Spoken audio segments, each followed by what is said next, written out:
Madam, Duvvada Srinivas గారికి సంబంధించి ఆయన పర్సనల్ ఇష్యూ అయినప్పటికీ అంటే పవన్ కళ్యాణ్ గారిని ప్రత్యేకంగా ఆయన ఇష్టం వచ్చినట్టు పెళ్లిళ్ళు చేసుకుంటున్నారు అది అని చెప్పి అప్పట్లో మాట్లాడిన చాలా మంది మంత్రులు, ఎమ్మెల్యేలు, ఎమ్మెల్సీల్లో ఆయన కూడా ముఖ్యమైనటువంటి వ్యక్తి పవన్ కళ్యాణ్ గారి గురించి.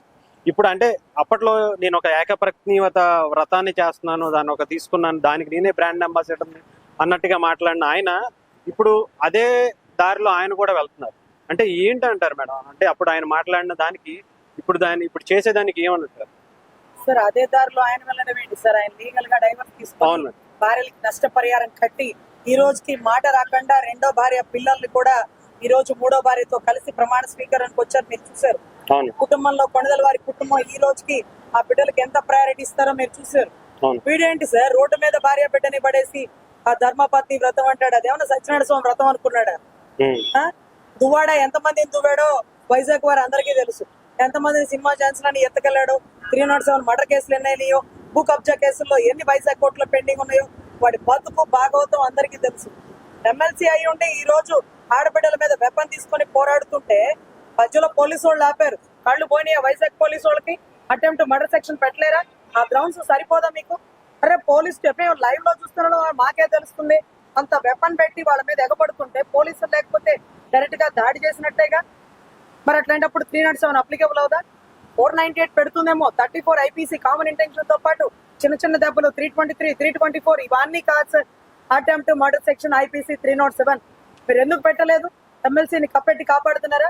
ఇంకా పోలీసుల్లో మార్పు రాలేదా? ఆ కుటుంబానికి రక్షణ ఇవ్వాలి, ఆయన మీద కేసు నమోదు చేయాలి. ఎమ్మెల్సీ అయితే ఎవరికి ఎక్కువ సార్? ఫోర్స్ లో ఉండే ఎమ్మెల్యేలు కూడా ఈడ్చుకుపోయారు గతంలో, మాకు తెలుసు. ఇది కక్ష సాధింపు కాదు. ఆయన చేసిన రాసలీలలో భార్య బిడ్డలే చెప్తున్నారు. అయినా మీరు చూడండి, 2 సంవత్సరాల క్రితమే భార్య డీజీపీ గారికి కంప్లైంట్ ఇచ్చిందంట.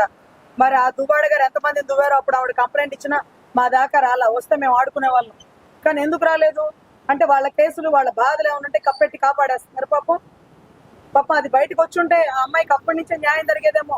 అంటే వాళ్ళ ప్రభుత్వంలో వాళ్ళ వల్ల బాధపడ్డ వాళ్ళు ఎవరు బయటికి రాకూడదు. అంటే వైసీపీలో ఉన్న చాలా మందికి ఇప్పుడు రీసెంట్ గా ఒక్కొక్కటే బయటపడుతుంది. ద్వారంపూడి చంద్రశేఖర్ రెడ్డి గారిది కూడా జనసేన పోలిశెట్టి సత్య గారు కూడా బయటకు తీసుకొచ్చారు. ఆయన కూడా ఒక దళిత మహిళకి సంబంధించి ఉంటున్నారు అని చెప్పేసి. సార్ ఇది అదొక్కటి సార్, వాళ్ళ పర్సనల్ విషయం. వారు ఎవరెవరితో ఉంటారో, ఎవరెవరితో బిడ్డల్ని కంటారో ఇదంతా మనకి సంబంధం లేని టాపిక్ సార్. నిన్న మొన్న కూడా శాంతి భద్రతలు అంటే విజయసాయి రెడ్డి గారి శాంతి గారి గురించే గుర్తొచ్చింది మాకు. ఏమోలే పేరు కదిలిస్తే ఎందుకులే తలకాయ. వీటి అందరికీ రోల్ మోడల్ ఒక ఆవిడ ఉన్నారండి, రోజారెడ్డి గారు. మా సుప్రీంకోర్టు చట్టం ఇచ్చిందని మేమే మర్చిపోయాం. Sheikh Abdul Aziz versus Union of India. మీకు తెలుసో లేదో అడల్టరీ స్టక్ డౌన్ చేసింది ఐపీసీ 497. ఈ అడల్టరీ స్టక్ డౌన్ చేశాక ఈ అడల్టరీ అనే పదాన్ని ఆవిడ మాధురి గారు వాడారు. మేమిద్దరం లివింగ్ రిలేషన్ లో లేమండి, అడల్టరీలో ఉన్నామంటే. అడల్టరీ అంటే తెలుగు మీకు తెలుసా తల్లి? నెట్ లో కొట్టి చూడ వస్తుంది వ్యభిచారం అని. మేము వ్యభిచారం చేస్తున్నాం అంటున్నా పబ్లిక్ గా చెప్తున్నాం. కనీసం మీకన్నా సిగ్గు అనిపించాలో, వినేవాళ్ళ మాకు సిగ్గు అనిపిస్తుంది. అదే రకంగా రోజారెడ్డి గారు గతంలో బండారు గారి మీద ఎంత గొంతేసుకుని ఎక్కారు. నేనే హోటల్కి వెళ్తా నీకెందుకు, ఏ రూమ్ లోకి వెళ్తా నీకెందుకు, సుప్రీంకోర్టు చట్టమే ఇచ్చింది నాకు, నువ్వెవడని అడగడానికి, నా బండారం బయట పెట్టడానికి ఎవడరా నువ్వు బండారు అని అడిగింది. మీరు వినే ఉంటారు. అదే బాసట్లో ఎంతో మంది మహిళలు వెళ్తున్నారు. సుప్రీంకోర్టు చట్టమే ఉంది, మేము ఏమైనా చేయొచ్చు, మాకు లైసెన్స్ అంటే తాళిపొట్టే, వివాహిత మహిళ చేస్తే అడల్టరీ అట్ట, పెళ్లి చేసుకోకుండా చేస్తే లివింగ్ రిలేషన్ అంట. మరేంటో వ్యభిచారానికి సంసారానికి ఉండే వేరియేషన్స్ చూపిస్తున్నారు. అంటే వైఎస్ఆర్సీపీలో ఉన్న వాళ్ళకి ఇది ఏమన్నా క్వాలిఫికేషన్ అంటారా మేడం? అంటే మినిమం ఇలాంటి క్వాలిఫికేషన్స్ ఉంటేనే వైసీపీలో ఉండాలి అని ఏమన్నా ఉందంటారా? అంటే ప్రతి ఒక్కరికి ఏదో ఒకటి ఉంటుంది. అంటే అవినీతికి సంబంధించి కావచ్చు, దౌర్జన్యాలకు సంబంధించి కావచ్చు, పెద్దిరెడ్డి రామచంద్రారెడ్డి గారికి సంబంధించి, భూ కబ్జాలకు సంబంధించి కావచ్చు. అంటే ఇదేంటండి మేడం, అసలు ప్రతి ఒక్కరికి ఏదో ఒకటి కంపల్సరీ ఉంటుంది. సార్ ద్వారంపూడి గారు గతంలో వీర మహిళల మీద దాడి చేస్తారు, కొట్టారు. మా అన్న ఒకటే చెప్పాడు, మేము ప్రభుత్వం వచ్చాక ద్వారంపూడి నిన్ను గుడ్డలిప్ప తీసి కొడతానన్నాడు. కొట్టాడా? లేదు కదా. అంటే ఆ టైంలో కోపంలో మమ్మల్ని బాధ పెట్టాడని మాట్లాడొచ్చు. కానీ ఇప్పుడు ఏదైతే బియ్యాన్ని దేశాలు దాడి మళ్లిస్తున్నారో, దక్షిణాఫ్రికాకి పోర్ట్ నుంచి, కాకినాడ పోర్ట్ నుంచి ఎందుకు వెళ్ళిపోతున్నాయో, కందిపప్పు ఈ రోజుకి సాధారణ గృహిణులకి ఏదైతే రావటం లేదో, కందిపప్పు స్టాక్ ఎందుకు ఆగిపోయిందో, కందిపప్పుని ఎటువైపు పంపించారు, ఏ పందిపప్పులు తింటున్నారో కందిపప్పు, ఇవన్నీ బయటకి లెక్క తీస్తున్నారు సార్. అదే రకంగా మీకు తెలుసు ద్వారంపూడి గారి పర్సనల్ విషయాలు మనకు అనవసరమైన, దీంట్లో జరిగిన తప్పుల్ని మనం క్వశ్చన్ చేస్తాం. డైమండ్ రాణి విచ్చలవిడిగా చాలా మాట్లాడింది. మీ అన్నకి పట్టిన గతే నీకు పడుతుందని. వాళ్ళ అన్నకి ఏ గతి పట్టిందమ్మా? ఈ రోజుకి నువ్వు నీ క్యాడర్ ఏంటో మాకు తెలియదు. పోతే మాజీ ఎమ్మెల్యే అంటారేమో, ఆయన ఎప్పటికీ మెగాస్టార్ తెలుసు కదా. నీ బతుకులు నువ్వు ఎక్కడి నుంచి వచ్చావు, ఏ స్థాయి నుంచి ఏ స్థాయికి వెళ్ళావు, కొండదల వారి కుటుంబానికి తెలియదా?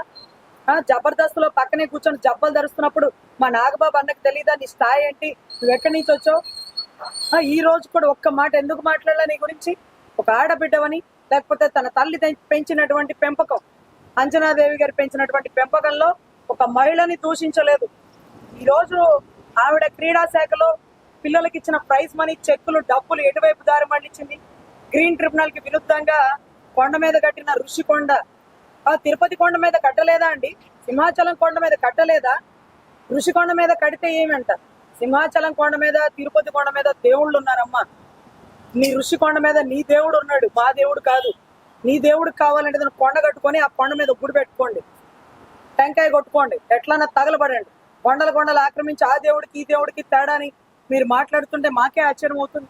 ఇప్పుడు దువ్వాడ శ్రీనివాస్ గారి గురించి మాధురి గారు చెప్తుంది, మా నాయకుడు దువ్వాడ గారికి ఎమ్మెల్యే సీట్ ఇస్తారు, నేను దగ్గరుండి పనిచేస్తాను. మీలాంటి వాళ్ళకేనమ్మా ఇవ్వాలా సీట్లు? మీలాంటి వాళ్ళకి ఇవ్వాలా? మీళ్ళే పరిపాలన చేయాలా? చాలా దారుణమైన విషయాలండి. ఆయన వ్యక్తిగత విమర్శలకు మేము పోము. వాళ్ళు చేసిన స్కామ్లు, స్కీములు చెప్తాం. ఇవాళ కూడా జోగి రమేష్ గారి మీద తెల్లవారుజామున 5ంటికి కూడా సౌదాలు బిగినాయని